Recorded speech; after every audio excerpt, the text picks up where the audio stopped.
అందరికీ నమస్కారం అండి. తెలుగు స్టోరీ బుక్ ఛానల్కి స్వాగతం. ఈరోజు నేను మీకు వినిపించబోతున్న కథ ఆర్ఎస్ హైమవతి గారు రచించిన అంతర్మథనం. కథను చివరి వరకు వినండి. నచ్చితే లైక్ చేయండి. కొత్తగా మన ఛానల్ని చూస్తున్నట్లయితే కనుక సబ్స్క్రైబ్ చేసుకోవడం అస్సలు మర్చిపోవద్దు. మరిక కథలోకి వెళ్ళిపోదామా? ఎక్కడి నుంచండి ఆ ఉత్తరం? భర్త చేతిలో ఉత్తరం చూసి అడిగింది కౌసల్య. ఇంకెక్కడి నుంచి? మీ అయ్య దగ్గర నుంచి. ఆ పల్లెటూరి మేళం మళ్ళీ మన ఇంట్లో మకాం పెడతారట. భర్త వెంకట్రావు మాటల తీరు, ముఖంలోని భావాలు చూస్తుంటే అర్థమైంది కౌసల్యకి తాను మళ్ళీ త్వరలోనే ఒక తుఫాన్ని ఎదుర్కోవాల్సి వస్తుందని. ప్రతి సంవత్సరంలోనూ ఇంచుమించు 6 నెలలు ఈ తుఫాను దాడికి తట్టుకుంటూనే ఉన్నప్పటికీ ఈసారి ఎందుకో గుండెలు దడదడా కొట్టుకున్నాయి. తలచుకుంటేనే తల తిరుగుతోంది. కళ్ళు చీకట్లు కమ్ముతున్నాయి. చేతులు కాళ్ళు వణుకుతున్నాయి.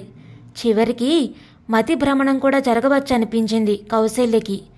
ఈసారి ఏమైనా సరే ఈ సమస్యకి ఓ పరిష్కారం ఆలోచించాల్సిందే. లేకపోతే ఇక ఈ తుఫాన్లకి తను తట్టుకోలేదు. మానసికంగా ఆందోళనలు ఎక్కువయ్యేసరికి శరీరం కూడా రోజురోజుకి ఆరోగ్యాన్ని కోల్పోతుంది. ఈసారి ఏమైనా సరే ఏదో ఒక నిర్ణయం తీసుకోవాల్సిందే దృఢంగా నిశ్చయించింది కౌసల్య. కౌసల్య తల్లిదండ్రులు రామయ్య, సీతమ్మ. వారికి 2 అమ్మాయిలు. పెద్ద కూతురు సుమిత్రకి చిన్నప్పుడే పెళ్లి చేసేశారు, వారి స్వగ్రామంలోనే ఉన్న బంధువుకిచ్చి.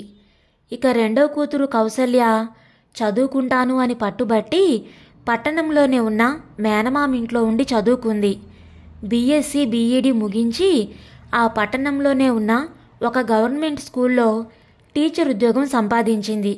వారి కులంలో చదువుకున్న అమ్మాయిలు తక్కువ. అందులో కౌసల్య అందంగానే ఉంటుంది కనుక ఆ కులంలోని చదువుకున్న అబ్బాయిలు కొందరు ఆమెని చేసుకోవాలని ఉవ్విళ్ళూరారు. వెంకట్రావు ఇంజనీర్, ఆస్తిపరుడు. సిటీలో మంచి సెంటర్లో సొంత ఇల్లుంది. మనిషి బాగుంటాడు. చెడలవాట్లు లేవు. ఇవన్నీ చూసి వెంకట్రావుకి కౌసల్యనివ్వాలని రామయ్య, సీతమ్మ నిశ్చయించారు. కౌసల్య కూడా అందుకు ఇష్టపడింది. రామయ్య తనకి ఉన్న 20 ఎకరాల పొలంలో ఉన్నవాళ్ళిద్దరు అమ్మాయిలే కాబట్టి పెళ్లి సమయంలోనే ఇద్దరికీ చెరొక 5 ఎకరాలు రాసిచ్చేశాడు. మరో 5 ఎకరాలు కూతుళ్ల పెళ్ళిళ్ళకి, పురుళ్ళకి, అల్లుళ్ల పండగ సత్కారాలకి హారతి కర్పూరంలా హరించిపోయింది.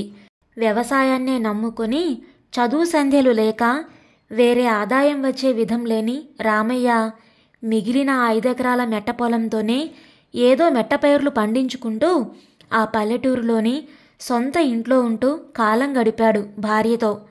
కానీ రాను అతడి ఆరోగ్యం దెబ్బతింది. వయసు ముదిరింది. కళ్ళు కనబడ్డం లేదు. భార్య సాయంతోనే అన్ని పనులు జరుగుతున్నాయి. కనీసం చూపైనా సరిగ్గా ఉంటే తన పని తాను చేసుకోవచ్చునని అతడి బాధ. రాను సీతమ్మ ఆరోగ్యం కూడా అంతంత మాత్రంగానే తయారైంది. పల్లెటూరి ఇంటి చాకిరి, వంట పని అన్నీ చూసుకునే ఓపిక ఆమెకి లేదు. ఊళ్ళో ఉన్న పెద్ద కూతురు సుమిత్రని, అల్లుణ్ణి, పిల్లల్ని వచ్చి ఇంట్లో ఉండమన్నాడు రామయ్య. మా ఇల్లు వాకిలి అన్నీ ఉండగా అవి వదులుకొని మీ ఇంట్లో ఉండడం మాకేం కర్మ అన్నాడు అల్లుడు. పోనీ మేమే వచ్చి మీ ఇంట్లో ఉంటాం. మాకు బొత్తిగా ఓపిక లేదు.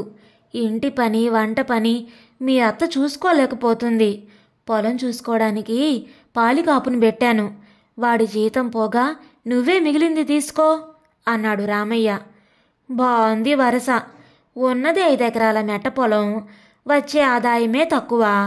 అందులో పాలికాపు జీతం పోగా మిగిలే కాస్త మీకు బట్టలకి, తిండికి, మందులకి, నీ చుట్టముక్కలకే చాలదు. ఇక నేనేంటి తీసుకునేది? మిమ్మల్నే నేను పోషించాలి.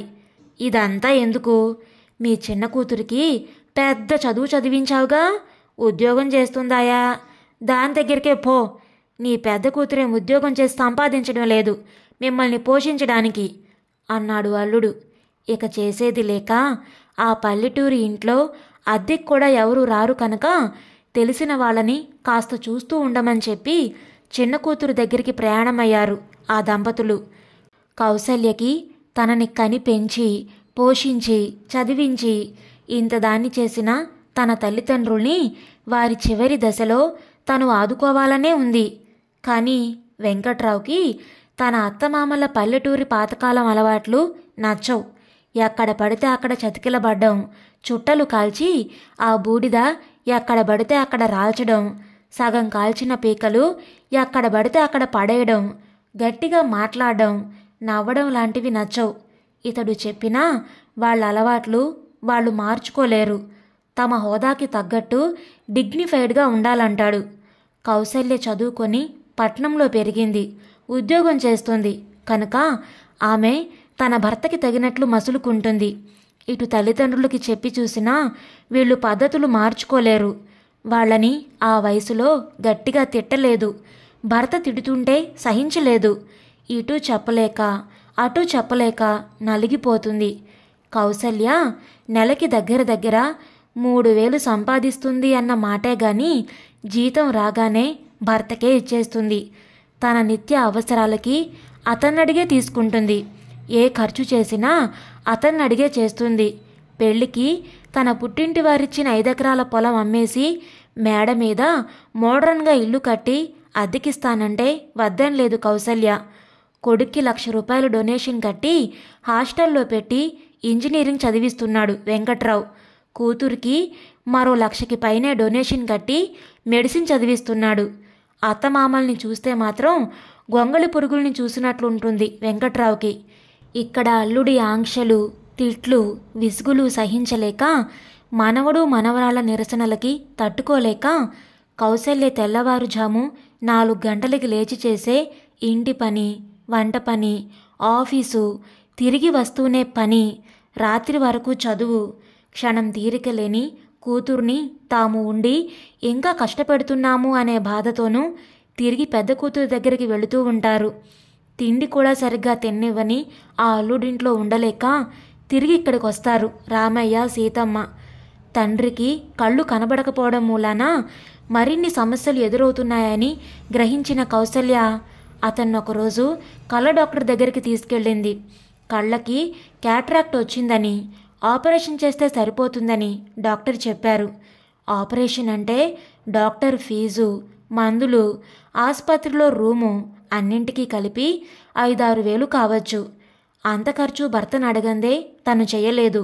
అందుకే ఒకరోజు అడిగింది కౌసల్య, ఏమండి, నాన్నగారికి కళ్ళు సరిగ్గా కనిపించడం లేదు, అందుకే మరీ సమస్యలు ఎదురవుతున్నాయి. డాక్టర్కి చూపించాను, క్యాటరాక్ట్ ఉందని ఆపరేషన్ చేయాలని చెప్పారు. ఆయనకు ఆపరేషన్ చేయిస్తే ఆయన పనులు ఆయన చేసుకోవడానికి వీలవుతుంది. అమ్మకి మనకి కూడా శ్రమ తగ్గుతుంది. కళ్ళు సరిగ్గా కనబడితే మీరు విసుక్కునేలాంటి అవకతవక పనులు చేయకుండా ఉంటాడు అంది. చాలే, బురదలో పొరలే పంది బురదలోనే సుఖం ఉందనుకుంటుంది కానీ పందిరి మంచం మీద పడుకోబెడితే పడుకుంటుందా? వెళ్ళి మళ్ళా ఆ బురదలోనే దొర్లుతుంది. మీ వాళ్ళ కళ్ళు కనిపించినా కనిపించకపోయినా ఒకటే. కాదండి, మొన్న మన ఇంట్లో ఎన్నోసార్లు కళ్ళు కనబడక గోడ తగిలించుకొని తలకి రక్తం వచ్చింది. 2-3 సార్లు కాళ్ళకి ఏవో తగిలి పడి నడుం పట్టేసి లేవలేకపోతే అమ్మ లేవదీయడానికి, బాత్రూంకి తీసుకెళ్ళడానికి అవస్థ పడింది. ఆవిడికి వయసైపోతుంది కదా, కనుక ఆపరేషన్ చేయిస్తే ఆయన పనులు ఆయన చేసుకుంటాడు అంది నిదానంగానే. నీ జాలి కబుర్లు బాగానే ఉన్నాయి కానీ ఆపరేషన్ అంటే మాటలా? 5-6 వేలు పైనే ఖర్చు అవుతుంది.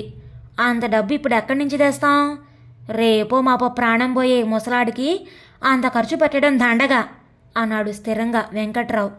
కౌసల్య మనసు చివుక్కుమంది. 5 ఎకరాల పొలం వరకట్నంగా ఇచ్చి పెళ్లి చేశారు. మిగిలిన ఆస్తిలో కూడా వాళ్ల తదనంతరం సగం ఆస్తి తమ సొంతమవుతుంది. అన్నింటికీ మించి తనని కని పెంచి పెద్ద చేసి చదువు చెప్పించారు. ఈనాడు 3,000 తను నెలకి సంపాదిస్తోందంటే అది వారి చలవే. తన తండ్రి ఇచ్చిన పొలం అమ్మి మేడ మీద వేసిన వాటాకి అద్దె నెలకి 2500 వస్తుంది. ఇంత ఆదాయం వారి వల్ల పొందుతూ వారి ఆరోగ్యానికి 6000 ఖర్చు పెట్టడానికి వెనకాడే భర్తను ఏమనాలి? ఏమనగలదు అని భర్తతో విరోధం తెచ్చుకోగలదా? అలా అని చూస్తూ చూస్తూ అన్యాయాన్ని సహించగలదా? అందుకే స్థిర నిర్ణయం చేసింది. ఎక్కడికి వెళుతున్నావు అడిగాడు వెంకట్రావు.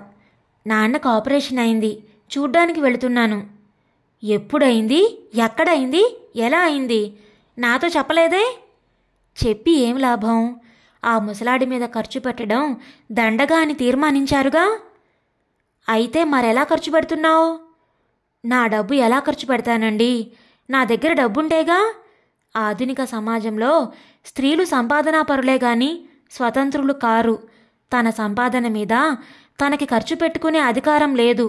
అటువంటప్పుడు తల్లిదండ్రులకి ఖర్చు పెట్టే అధికారం ఎలా వస్తుంది? అంది నిదానంగానే. డొంక తిరుగుడు మాని డబ్బు ఎక్కడి నుంచి తెచ్చావో, ఎలా ఖర్చు పెడుతున్నావో చెప్పబోయ్. మన డబ్బు కాదు, అది వాళ్ళ డబ్బే. వాళ్ళకంత డబ్బెక్కడిది? మా ఊళ్ళో నా వాటాకి వచ్చే ఇల్లు అమ్మేశాను. నీకెవడిచ్చాడా స్వాతంత్రం? నాతో మాట వరసకైనా చెప్పలేదే? చదువుకున్న దాన్నని పొగరు కాకపోతే ఏమిటా నిర్ణయాలు, స్వతంత్రాలు? అవునండి, భర్త భార్యకి ఆర్థికంగా స్వాతంత్రం ఇవ్వనప్పుడు అత్యవసర పరిస్థితుల్లో ఆమెకి ఆమె సొంత నిర్ణయం తీసుకోవడంలో తప్పు లేదు. నా మీద చదువుకి ఖర్చు పెట్టాడు నాన్న, అయినా ఆయనకి ఫలితం దక్కలేదు.